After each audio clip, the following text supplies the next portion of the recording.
Pronto, então vamos lá. Pessoal, é o seguinte, nosso assunto hoje é um artigo da Radiographic, certo? Que é sobre anormalidades congênitas da fossa posterior. É um artigo razoavelmente longo, certo? O artigo ele vai bem longe falando acerca de características genéticas, né? Enfim, dessas alterações. Então, é um artigo muito completo, mas muito longo. Então, eu foquei aqui, basicamente, né, nas alterações radiológicas, certo? Que são encontradas nessas alterações. Aí, quem tiver assim, interesse depois, eu coloco o artigo completo para quem quiser ler. É um artigo interessante, mas é o que eu estou dizendo, ele vai bem além da radiologia, certo? Então, vamos lá. Ok, para começar, né? Introdução. Bom, a introdução aqui a gente tem que rever alguns conceitos, né? Basicamente alguns conceitos embriológicos, né? Acerca de alterações da fossa posterior, né? Especificamente alterações como malformações, disrupções, né? Então, assim, basicamente, para quem não lembra aí um pouco da embriologia, né? O que seria uma malformação? Uma malformação é uma anomalia congênita organogênica ou morfogênica, né, de uma parte do corpo, intrínseca ao processo que forma aquela parte do corpo. Ela é uma alteração no desenvolvimento normal, no processo de desenvolvimento normal dessa parte ou desse órgão, né, desde o seu primórdio, né, desde o seu início. O que é diferente de uma disrupção. A disrupção é uma alteração também organogênica ou morfogênica, mas ela acontece depois do início da alteração daquele órgão. Né?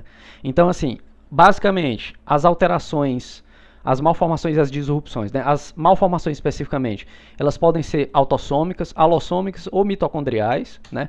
As disrupções, elas têm inúmeras causas, né? Porque como elas são, assim, modificações patológicas adquiridas, né? Elas dependem de um fator primário, né? Que não é a alteração em si. Né? Então, pode ser infecções, traumas, hemorragias, né, dentre outras alterações. Então vamos lá. Bom, a primeira coisa que a gente tem que verificar é a anatomia normal, né? Se a gente tiver o padrão da anatomia normal da fossa posterior, a gente vai conseguir determinar com precisão quando houver uma alteração patológica. Então, aqui, todas as imagens que eu coloquei aqui são do artigo, certo? Quem, assim, eu deveria ter enviado antes, foi um erro, mas enfim. Quem quiser acessar, pode pegar isso aí fácil na internet rapidamente, você tem acesso ao artigo. Mas basicamente, se quiser acompanhar só por aqui, dá também, porque eu botei todas as imagens do artigo aqui, né? Então vamos lá. Para começar, né? A anatomia normal da fossa posterior. Fernando, tá gravando, Johnny? Tá sim, professor. Tá sim. Tá, obrigado. Certo. Então, a anatomia normal, ela é basicamente, a gente tem que vê-la por partes, né? A anatomia do cerebelo, né? A anatomia da fossa posterior como um todo e a anatomia especificamente do tronco encefálico, né? Então a gente tem, por exemplo, essas imagens aqui, né? Essa é uma imagem de uma paciente de 17 anos, né? Com uma anatomia considerada normal. Então você vê o vermes cerebelar com aparência normal, né? O volume, né, do cerebelo, da ponte, né, do mesencéfalo, todos dentro do esperado, né? Os parâmetros de medição aqui, que o artigo cita especificamente como necessários nessa verificação, né? O comprimento rostrocaudal da ponte, né? Aproximadamente 2 vezes o dobro do mesmo comprimento do mesencéfalo e do bulbo, né? O fastígio aqui normal, né, que é essa reentrância que a seta preta mostra aqui, né, para a porção do início da árvore da vida aqui, chamada do cerebelo, né? Só um minutinho, tem umas pessoas para entrar aqui, só um minutinho. Pronto, deixa eu ver se tem mais alguém. Pronto. Então, como eu estava dizendo, né? Então, essas estruturas, essa aqui, por exemplo, que ele mostra, né? A porção superior do cerebelo, né? Que essa seta branca aqui mostra especificamente, né? Fissura primária, né? Que é o que separa a parte superior da parte posterior do cerebelo, né? A fissura pré-piramidal, que separa a parte posterior da parte inferior, né? Lembrando que aqui eu estou falando das partes, certo? Que é uma divisão anatômica secundária especificamente associada às fissuras primária e pré-piramidal, né? A divisão tradicional do cerebelo em lobos, ela é bem diferente, né?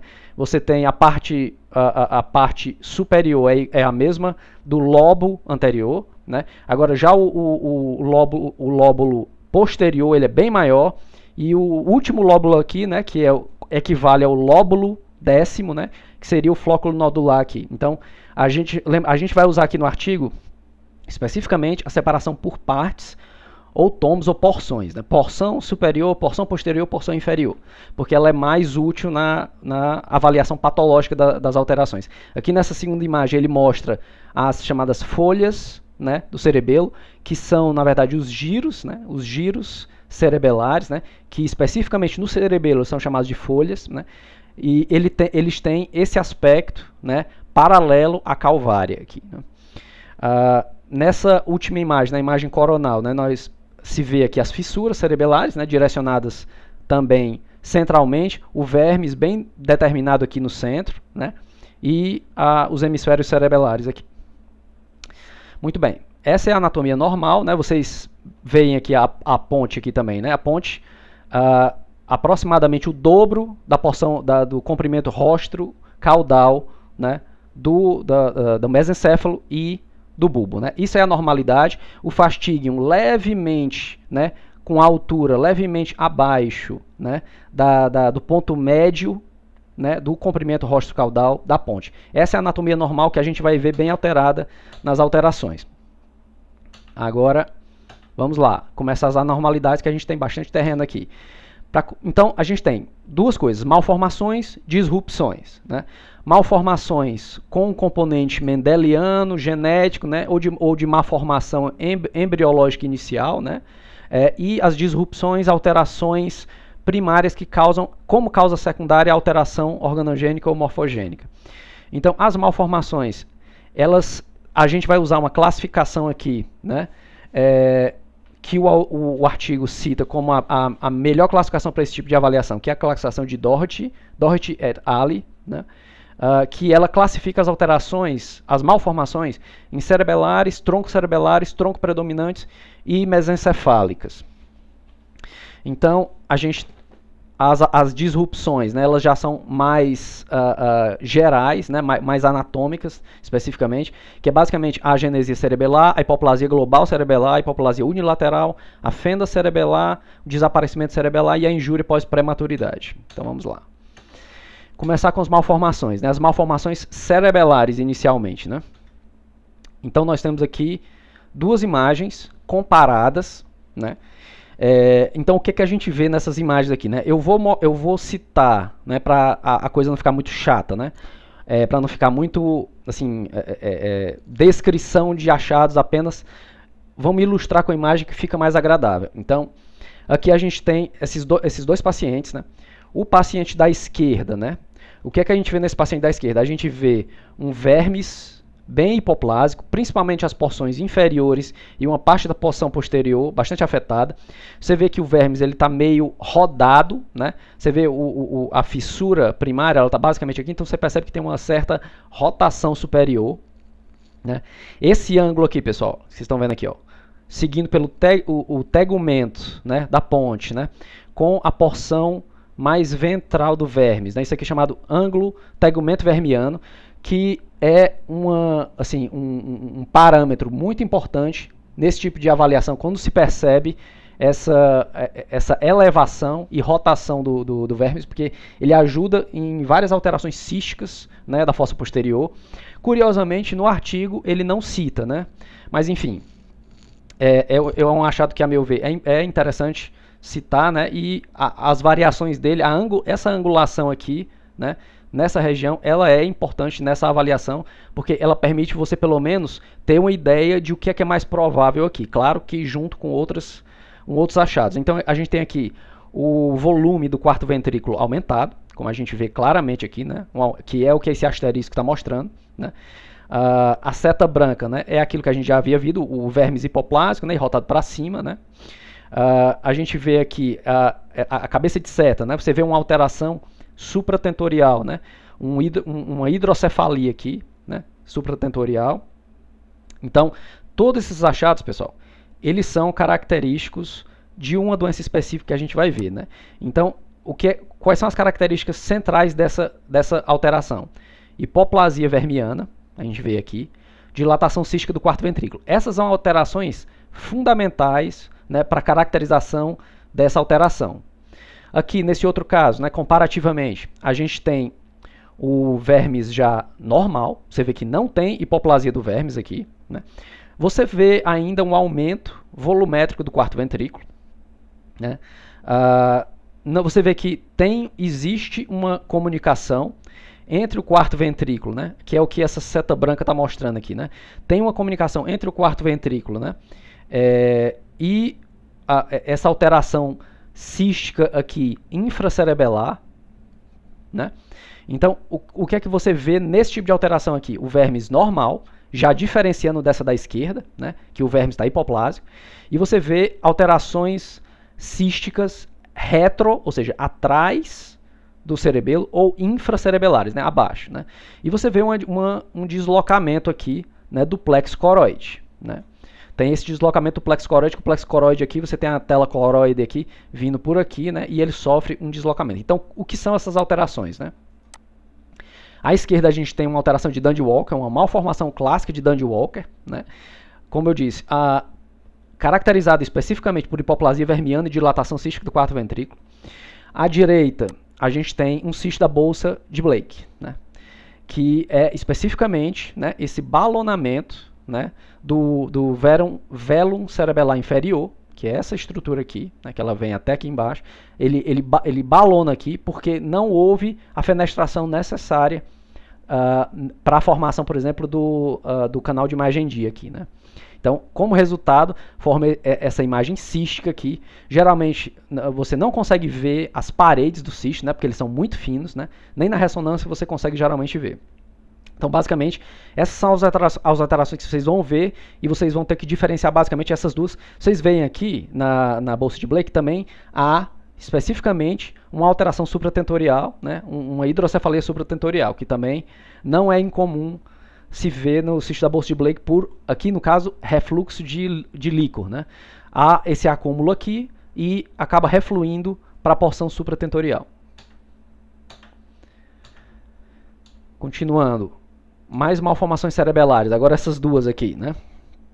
Essas duas aqui, a gente vai ter especificamente, né, essa à esquerda. O que é que a gente tem aqui basicamente, né? A gente tem um aumento, você percebe um aumento geral do volume da fossa posterior, né? E você vê esse alargamento, né, da porção dorso inferior do cerebelo, né? Dessa distância aqui, da porção dorso inferior, da margem dorso posterior à calvária. Esse alargamento aqui, né, dessa distância, né? À direita, né, a gente tem aqui essas setas brancas mostram uma alteração cística aqui, retrocerebelar, né? Um aumento de volume da fossa posterior também, né? Já o cerebelo em si, você vê que ele está um pouco pressionado, que ele sofre um efeito de massa aqui, mas a estrutura dele está preservada, né? E o vermes aqui, né, assim, exatamente, é o que essa seta preta está mostrando, né, que é esse efeito de massa. Então, o que é que a gente tem aqui nessa alteração à esquerda? A gente tem vermes, o quarto ventrículo normais, basicamente, né, você vê aqui, não há alteração, nem do quarto ventrículo, nem do vermes, basicamente.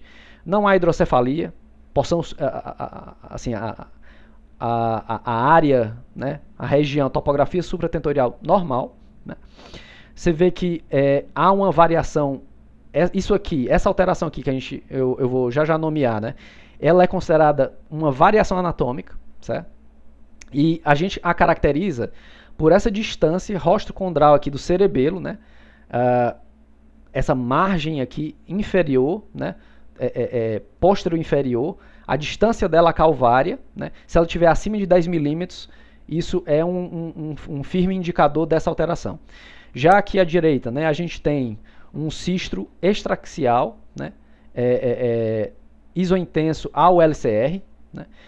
uma parede também fina e invisível aqui. Então, o que é que nós temos aqui? A megacisterna magna, à esquerda, né, que, como eu disse, é considerada basicamente uma alteração, uma variação anatômica, ela não é considerada algo bastante grave. A maioria dos pacientes, mais de 80%, tem uma evolução favorável, né?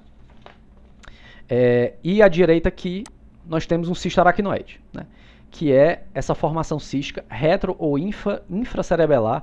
Você vê que o quarto ventrículo normal. Aqui tem uma leve hidrocefalia, né, que é o que a cabeça de Seta está mostrando, né, mas isso aqui não é assim tão comum, né. Pode acontecer se o cisto estiver muito grande, né, há um pouco de refluxo aqui pelo aqueduto e pode formar uma pequena hidrocefalia, mas não chega, geralmente, muito difícil chegar no ponto da hidrocefalia que se vê, por exemplo, em Dandy Walker, né.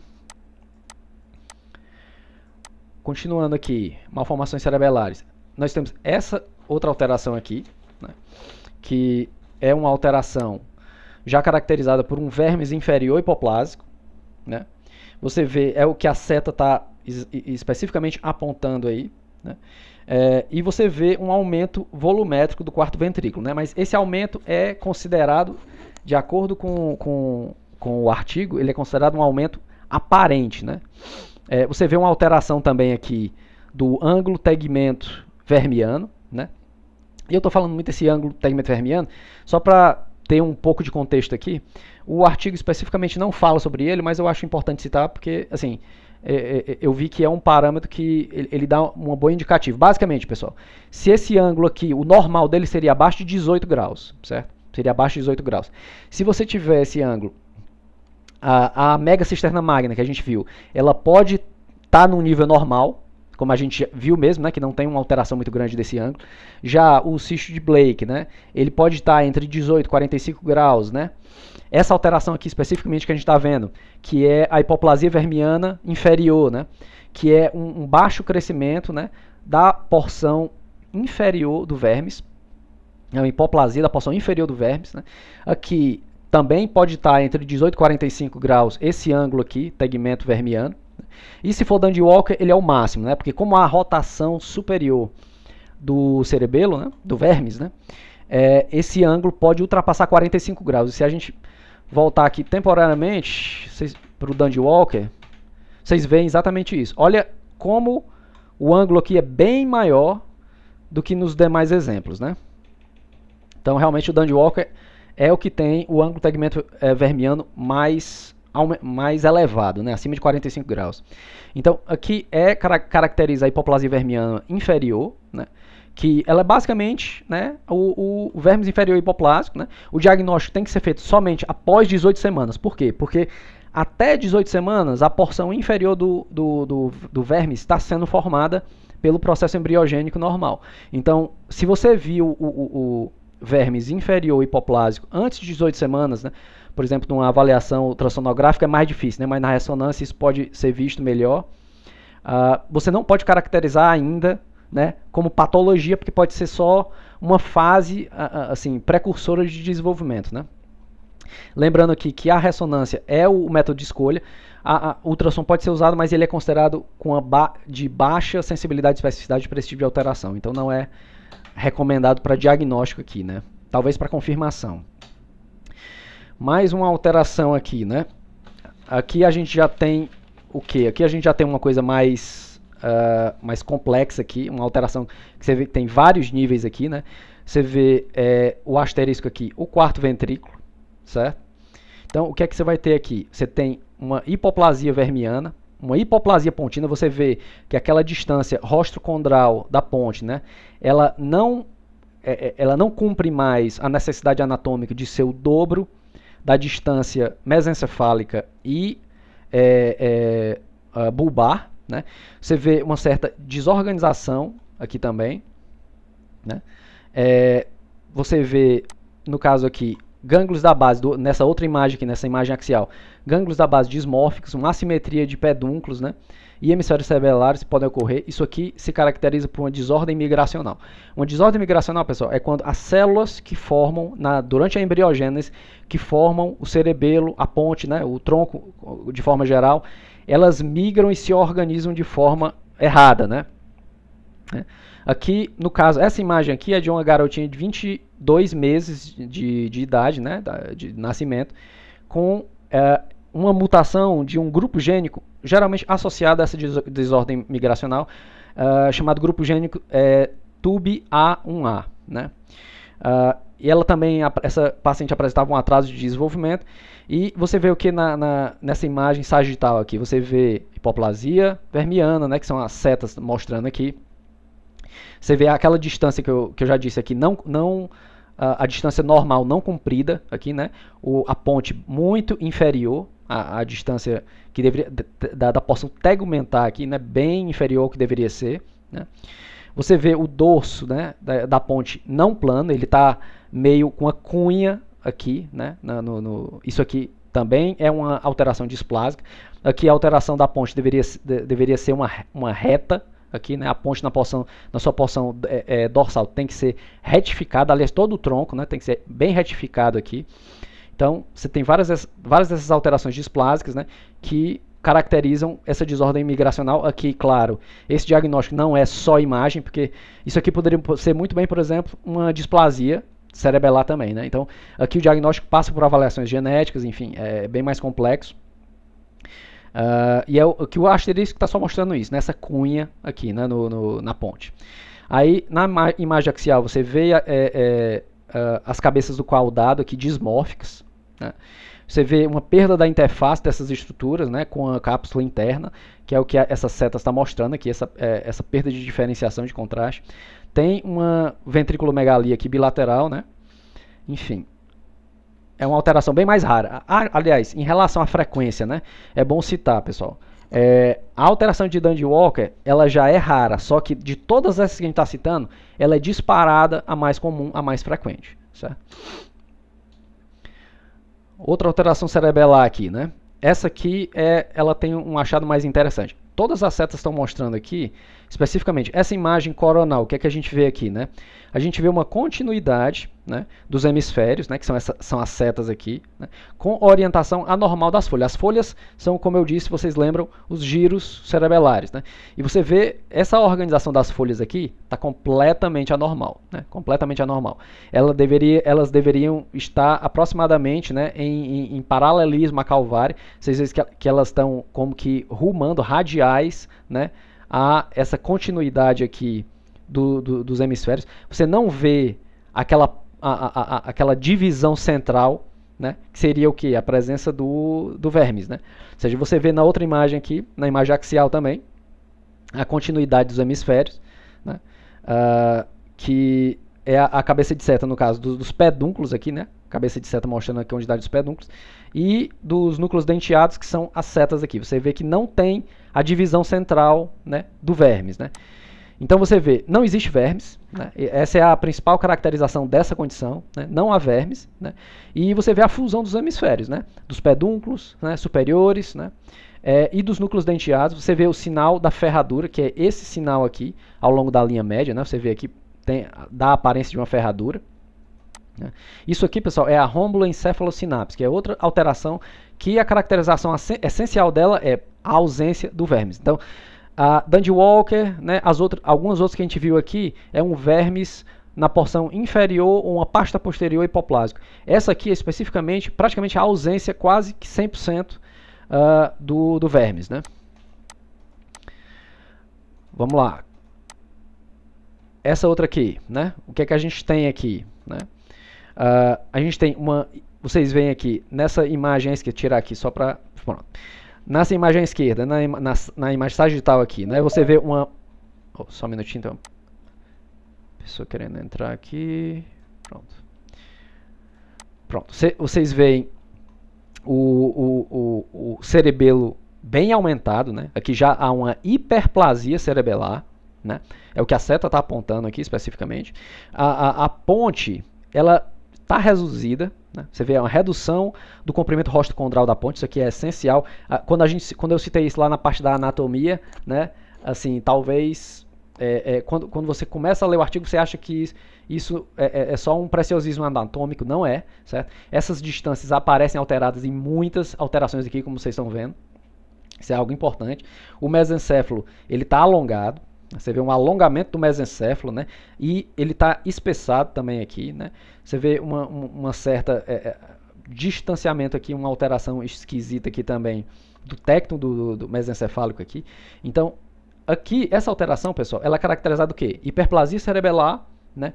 Não há especificamente uma alteração arquitetural. Então você vê que o vermes está aumentado, mas ele está proporcionalmente aumentado, todas as partes proporcionalmente normais. Então você não vê uma alteração estrutural arquitetônica, arquitetural do cerebelo, né? Ele está só bem aumentado, é uma hiperplasia pura aqui, né?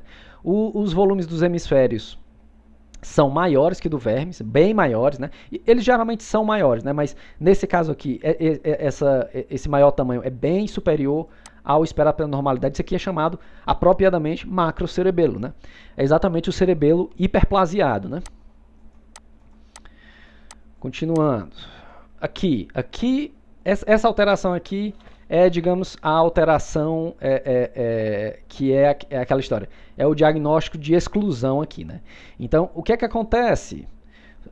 Vocês estão vendo aqui, eu estou apresentando várias dessas alterações cerebelares, né, de tronco encefálico. Aí você pode me perguntar, rapaz, beleza. Agora, o que é que acontece se eu classificar uma alteração cerebelar que não se enquadra em nenhuma daquelas que eu já vi? Aí você cai nesse caso aqui, né? Esse caso aqui você tem alterações cerebelares variadas que não se enquadram naquelas que a gente já viu. Aí nesse caso você tem uma alteração do cerebelo, né, ou do tronco, que ela não caracteriza nada do que a gente já viu, você diz que é só uma displasia cerebelar. Você descreve a alteração, né? Você descreve a alteração e você diz, olha, isso aqui é uma displasia cerebelar. Esse caso aqui, por exemplo, né, dessa paciente aqui, né, que está apresentado aqui na imagem. Isso aqui é uma paciente de 17 anos, né, que tinha convulsões contínuas, né, persistentes, né, refratárias ao tratamento, né. Ela tinha um déficit cognitivo substancial, apesar de ser uma paciente de apenas 17 anos. E o que é que você vê aqui nessa imagem, né? Você vê foliação anormal, fissuras cerebelares anormais, displásicas, né? Você vê a perda da arquitetura normal, né? Até da matéria branca aqui, né? Da matéria branca cerebelar, totalmente alterada, né? Principalmente no aspecto inferior hemisférico, né? Você vê dos dois hemisférios aqui, tá uma confusão geral, uma desorganização arquitetural geral aqui. Isso aqui não caracteriza de forma diagnóstica radiológica nenhuma das condições que a gente já viu, então ela fica classificada como simplesmente uma displasia cerebelar e no laudo você descreveria especificamente a alteração, né? Perda de arquitetura da substância branca cerebelar associado a alterações displásicas de foliação e fissuras cerebelares. Você descreve e você diz lá, caracterizando uma displasia cerebelar, né? Enfim, é algo geral aqui que não se enquadra nada do que a gente já tinha visto. Agora, vamos passar para a próxima classificação, né? Agora a gente vai ver... Pessoal, essa primeira parte é maior, certo? Não precisa... Você pode pensar, caramba, agora que chegou na segunda classificação da primeira parte, mas não se preocupe que a partir de agora é mais rápido, porque essas alterações agora, a partir de agora, são menores, né? Elas são bem menos caracterizadas. Aquela parte que eu apresentei até agora são as mais comuns do ponto de vista epidemiológico. Então, elas vocês têm que lembrar melhor. A partir de agora, são alterações bem mais raras, né? Mas, enfim, vamos lá. Vocês, pelo menos, terem visto isso aqui é importante, né? Então, nessa primeira imagem aqui, o que é que a gente vê aqui, né? Essa aqui era uma criança de 1 ano, né, que apresentava com microcefalia e discinesia. Esse era o quadro clínico dessa criança aqui. Então, na imagem sagital, né, o que é que a gente vê aqui? A gente vê uma hipoplasia da ponte, que é o que a seta está mostrando claramente, né? Ponte bem alterada aqui, hipoplásica, né? Você vê uma hipoplasia do vermes também. Porção inferior, uma parte da porção posterior alterada, né? Na imagem coronal aqui, né? Você vê aqui uma redução volumétrica, né, dos hemisférios. Você vê que os hemisférios, são essas partes que estão laterais aqui, estão bem reduzidos de volume, né? E esse sinal aqui que vocês estão vendo, né? Você tem o vermes aqui, né? Um pouco hipoplásico, mas, enfim, boa parte dele ainda está presente. E você tem os hemisférios, à esquerda e à direita, bastante afetados. Essa imagem aqui, pessoal, que as setas estão mostrando, é chamada de imagem da libélula, ou sinal da libélula, né? E ela caracteriza especificamente a hipoplasia pontocerebelar, certo? Então, isso aqui é uma imagem clássica. Se vocês virem isso aqui, né? com essas características, né? Hipoplasia e displasia pontina, né? Veja aqui que o ângulo tegmento vermiano também está aumentado, né? Como a gente tinha discutido, que é um fator importante, né? Mas ainda está abaixo de 45 graus aqui, né? Então, você já poderia desconfiar que isso aqui não é Dandy Walker, né? Mesmo porque o tronco está muito alterado. Então, viu isso aqui, imagem da libélula, né? Sinal da libélula, pensar em PCH, sem dúvida. Hipoplasia pontocerebelar. Próximo. Essa aqui é uma outra alteração curiosa. Esse aqui é um garoto de 5 anos que se apresentava com ataxia, apraxia motora ocular e queda cognitiva, né? Déficit cognitivo. Na imagem sagital, o que é que a gente está vendo aqui? Né? Você vê primeiro uma displasia vermiana. O verme está todo desorganizado aqui, a arquitetura do verme está todo desorganizado, que é o que a seta está mostrando. Né? Você vê claramente aqui, né, na região do asterisco aqui, né? Aliás, o asterisco ele está mais para o fastígio, né? Então ele está mostrando mais a posteriorização do fastígio, que é esse ângulozinho aqui. Né? O fastígio está afastado posteriormente. Você vê um aumento do quarto ventrículo, certo? Você vê também o istmo ponto mesencefálico, né? Que é essa porção aqui, né? Ele está mais estreito do que deveria, que é o que a cabeça de seta está mostrando, certo? Esse estreitamento desse istmo. Então, na outra imagem, essa imagem aqui é o que entrega o que isso aqui é, certo? Que é como a gente vai discutir. Na imagem axial você vê o quê? Os pedúnculos cerebelares superiores, como as setas estão mostrando aqui, né? Alongados e espessados, né? Orientados horizontalmente, né? Aqui, anteroposterior. Né? Você vê a fossa interpeduncular, que é essa porção aqui, né? Profunda, né? E isso aqui caracteriza um sinal radiológico chamado sinal do molar. Certo? Então você tem pedúnculos cerebelares superiores alongados, espessados, tem o sinal do molar, né? E você tem uma hipoplasia ou uma displasia vermiana. Isso aqui caracteriza síndrome de Joubert. Certo? Então vocês viram isso aqui, sinal do molar, displasia vermiana, né? Tudo isso aqui, pensar em síndrome de Joubert, que é uma alteração tronco-cerebelar. Ela afeta o tronco, no caso aqui o estreitamento, istmo ponto mesencefálico, né? E o vermes, né? Com esse sinal do molar característico. Próxima. Nessa próxima aqui, nós já temos umas alterações bem mais espalhadas, né? Vocês veem que tem alterações supratentoriais e infratentoriais. Né? Aqui é uma doença, é um grupo de doenças genéticas bem mais grave. Aqui a gente tem. Na imagem sagital, o que é que você tem aqui? Né? Você tem primeiro uma hipoplasia vermiana, claramente você vê. Você vê uma retificação ventral da ponte. Olha, a ponte aqui deveria ter aquela barriguinha dela aqui. Não tem, ó. Tem uma retificação aqui, né? A barriguinha está praticamente imperceptível aqui, né? Você vê anormalidades do tentório, né, do mesencéfalo. Né? Olha o tecto do mesencéfalo aqui, como está alterado. Né? Ele está meio como se fosse inchado aqui. Né? Você vê uma borda posterior do tronco dismórfica. Olha como é que está a borda posterior aqui. Ó, a borda dorsal aqui. Ela deveria ser retificada, ela está toda displásica, desorganizada aqui. Né? Que é o que esse asterisco está demonstrando especificamente. Né? Aí, na imagem coronal, né, você vê hipoplasia mais uma vez, né, do cerebelo. Você vê cistos subcorticais bilaterais. Né? Aqui, né, nas imagens aqui. Você vê uma displasia cerebelar de forma geral. Né? Você vê uma polimicrogiria, que é o que as cabeças de seta mostram aqui. Né? A substância branca com sinal anormal, a ausência do septo pelúcido, né? Enfim, você vê aqui centralmente, né? E vê uma ventriculomegalia, né? Vê uma hidrocefalia aqui associada a essa condição. Então, o que é que você tem aqui? Como é que você caracteriza essa condição? Você tem especificamente aumento ventricular, alterações supratentoriais ou infratentoriais, né?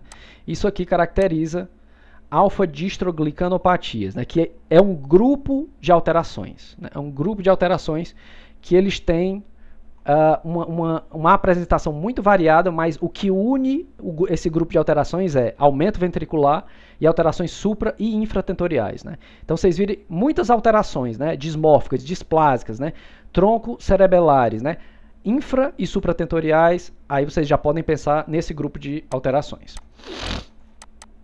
Neste aqui, né? aqui a gente já passou para a próxima classificação, que são as tronco predominantes. Então, alterações basicamente do tronco encefálico. Esse paciente é um garotinho de 3 anos com uma perda de neurosensorial, né, auditiva e atraso de desenvolvimento. Na imagem sagital aqui T1, você vê uma ponte ventral, né, retificada, né? Você vê uma cobertura sobre o tegmento pontino aqui, ó. É o que a seta está apontando aqui, né? Isso aqui se protrunde para dentro do quarto ventrículo, como vocês estão vendo aqui, o quarto ventrículo aqui. Essa cobertura aqui do tegmento está se aprofundando aqui para dentro, né? Na imagem axial você vê uma hipoplasia bilateral dos pedúnculos cerebelares médios, né? Que é o que as setas estão apontando. Isso aqui, pessoal, o que caracteriza? Ponte ventral retificada. Viu a ponte retificada, né? É um ponto. Cobertura sobre o tegmento. Aí, isso aqui, viu a cobertura sobre o tegmento aqui, se aprofundando para dentro do quarto ventrículo, né? Ausência parcial dos pedúnculos cerebelares médios, né? E hipoplasia vermiana, né? Que aqui não está muito grande a hipoplasia vermiana, né? Mas isso é algo que pode acontecer. A caracterização principal é ponte ventral retificada e cobertura sobre o tegmento pontino. Você vê isso aqui é caracterizado como displasia do tegmento pontino coberto. Coberto especificamente por causa dessa massa que adentra aqui sobre a região do tegmento pontino. Esse paciente aqui, né? Aqui a gente vai começar agora as disrupções, certo, pessoal? As disrupções, lembrando, que são aquelas alterações que não vêm do primórdio do processo de formação embriogênico do órgão, né? Elas são alterações secundárias a um outro comprometimento. Pode ser uma isquemia, uma hemorragia, uma infecção, um trauma, né? Aconteceu alguma dessas alterações, principalmente alterações hemorrágicas, né, infecciosas, você vai ter uma disrupção. Nesse caso aqui, o que é que você tem? Você tem quase ausência total do cerebelo. Olha aqui o cerebelo, ó, desapareceu. Você vê alterações displásicas substanciais aqui também no tronco encefálico, né? Retificação, né? Desorganização da porção posterior, né? No caso aqui, isso é fruto geralmente de hemorragia gestacional ou perinatal, né? E todos os pacientes são sintomáticos, naturalmente, né? Você vê um quadro desse aqui, o paciente praticamente não tem cerebelo, né? Ausência quase total do cerebelo, o paciente vai ter uma clínica substancial aqui, né? Isso aqui caracteriza, pessoal, uma agenesia cerebelar, né? Então, na imagem mostra especificamente isso, um quase irrisório, né, resquício do vermes aqui, na sua porção anterior, que você vê um pouco aqui, né? Enfim, aumento de volume da fossa posterior de forma geral, né? Hipoplasia pontina, né, o que a gente vê aqui. Então, o cerebelo rudimentar, que as setas mostram aqui. Então, viu isso aqui, né? Pensar em disrupção, né? Disrupção grave, agenesia cerebelar aqui. Esse caso aqui, né? Aqui a gente já vê o quê? A gente já vê que tem o cerebelo, pelo menos, né? Tem um tecido cerebelar aqui, né? Ele não está completamente apagado, então já não pode ser a agenesia cerebelar, né? É um outro tipo de disrupção aqui. Você tem a história do paciente, né? No caso aqui é uma paciente de 15 anos com queda cognitiva e com espasticidades constantes, né? Pelo corpo, né? Aí você vê... perdão, pessoal, perdão. Esse aqui, o outro paciente aqui era de 15 anos com espasticidade, né? O paciente da agenesia, perdão. Esse paciente aqui é um paciente de 2 anos, né? Que tinha uma história pregressa, né, de alterações congênitas associadas a CMV, né, com síndrome motor e perda auditiva. Aí, quando vocês veem na imagem axial, o que é que vocês estão vendo aqui? Ó? Isso aqui é uma imagem, pessoal, de susceptibilidade, certo? A imagem à direita, a imagem de susceptibilidade. Aí, o que é que vocês estão vendo aqui? Né? Tem os ventrículos aqui. Aí, o que é que você vê? Focos esparsos pontiformes de hipointensidades, que as setas estão mostrando, né? Periventriculares, né? Sugerindo calcificações. Porque você pensa que é calcificação, por quê? Porque é contexto de CMV, né? Então você pensa em calcificação. Achado típico do acometimento pelo CMV, né? Infeccioso aqui durante o processo embriogênico. Aqui, no caso, à esquerda, né? A nossa esquerda, né? A gente vê aqui o que? Perda global de volume cerebelar, você tem uma perda global, uma certa displasia, né? Especificamente aqui mais à esquerda, né? Mais grave à esquerda. Isso aqui o que é que você vai ter? Arquitetura cerebelar normal ou quase normal. Você vê que o cerebelo está diminuído, mas a arquitetura dele não está muito prejudicada, né? Você vê uma redução volumétrica, do cerebelo, né? E você vê proeminência dos espaços subaracnoides. Você vê aqui, tanto na imagem, nessas duas imagens axiais em níveis diferentes, né?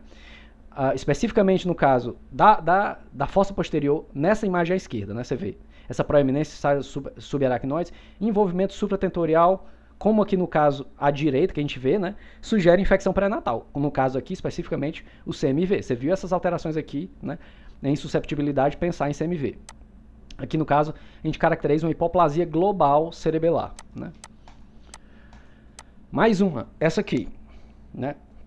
Aqui o que a gente tem? Paciente de 9 meses, certo? Com atraso global de desenvolvimento, né? Aí você tem à esquerda aqui, imagem axial T2, né? E aqui uma coronal, ambas mostrando a mesma coisa, né? O que? Hemisférios cerebelares esquerdos, né? Aproximadamente mantidos, né? O esquerdo, você vê que não tem uma alteração substancial à esquerda, né? Tá mantido.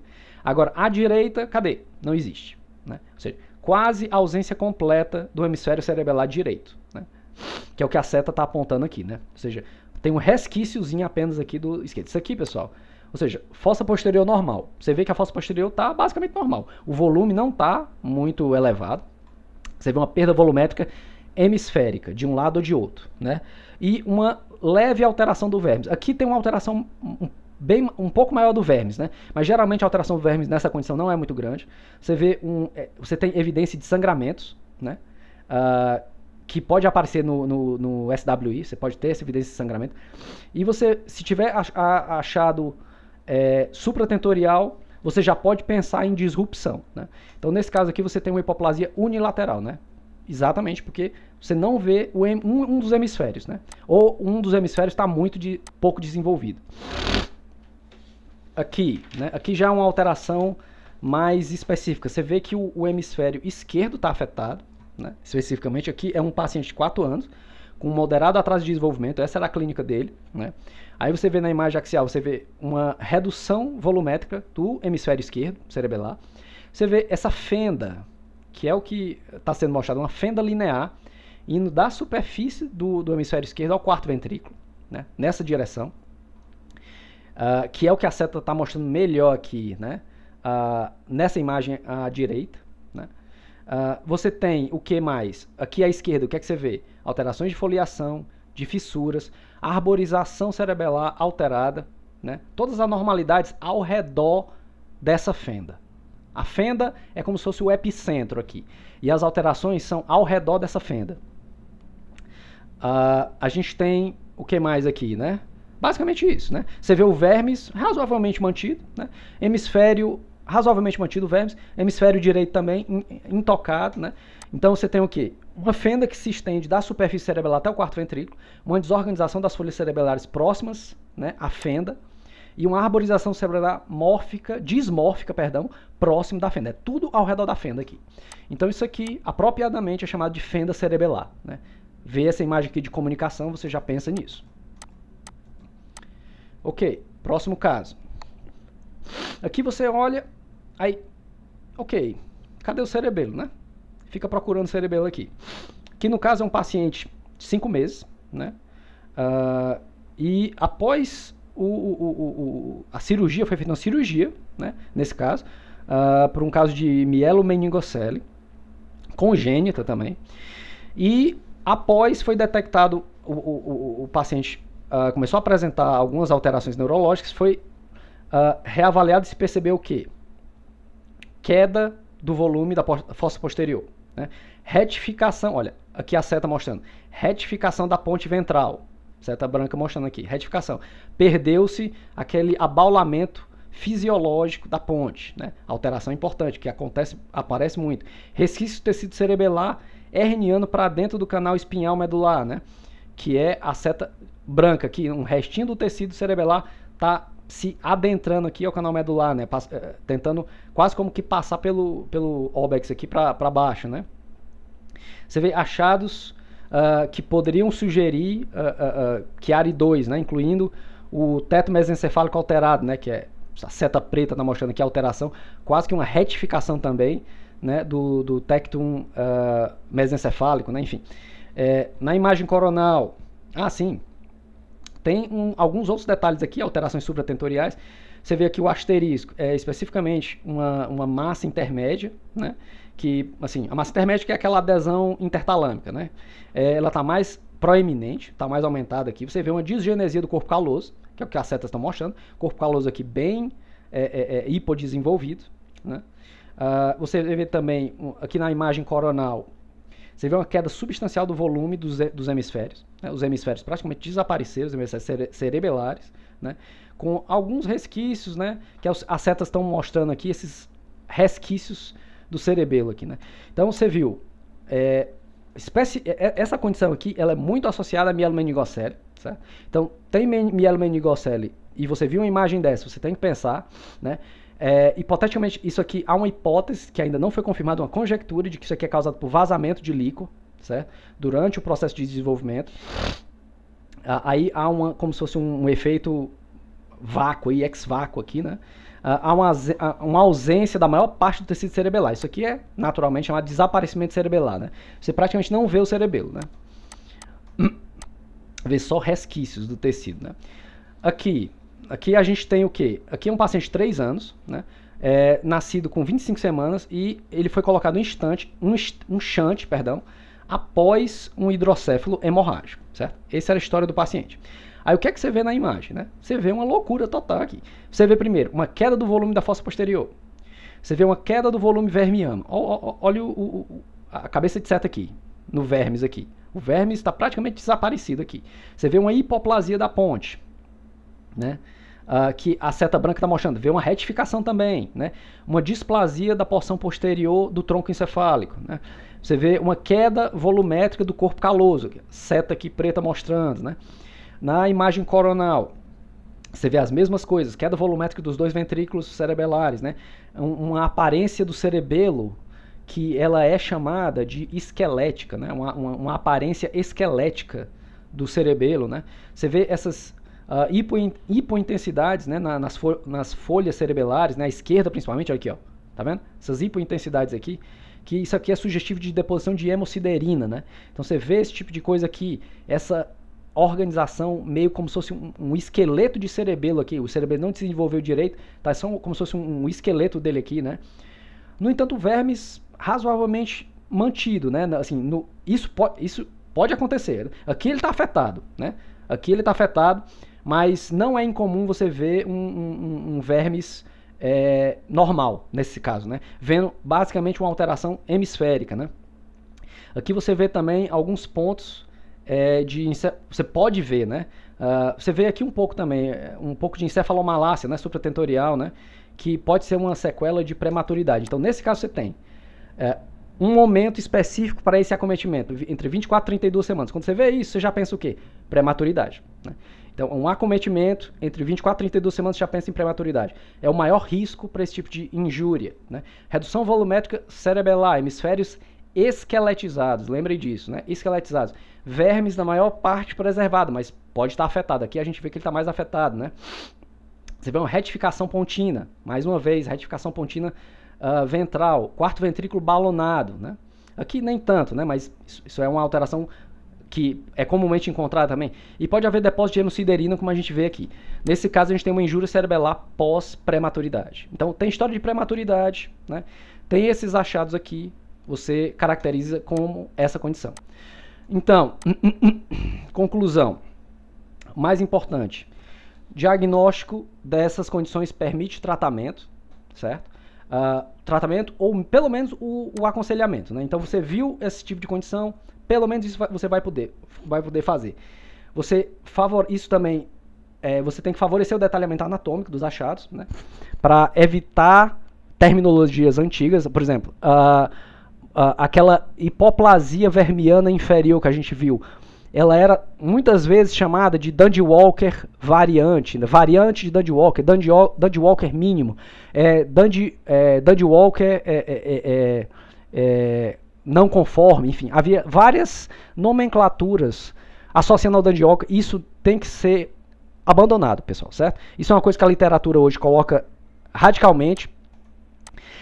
Essas nomenclaturas de variação de Dandy-Walker, isso tem que ser evitado. Se você viu uma alteração que não é Dandy-Walker, você cita especificamente aquela alteração que você viu, certo? Não fique dizendo, olha, isso aqui é uma variante de Dandy Walker, isso aqui é um Dandy Walker, é um quase Dandy Walker. Não, isso tem que ser abandonado, isso é comum, eu não vi só nesse artigo, vários outros artigos vão nesse sentido, certo? Então não use esse tipo de nomenclatura.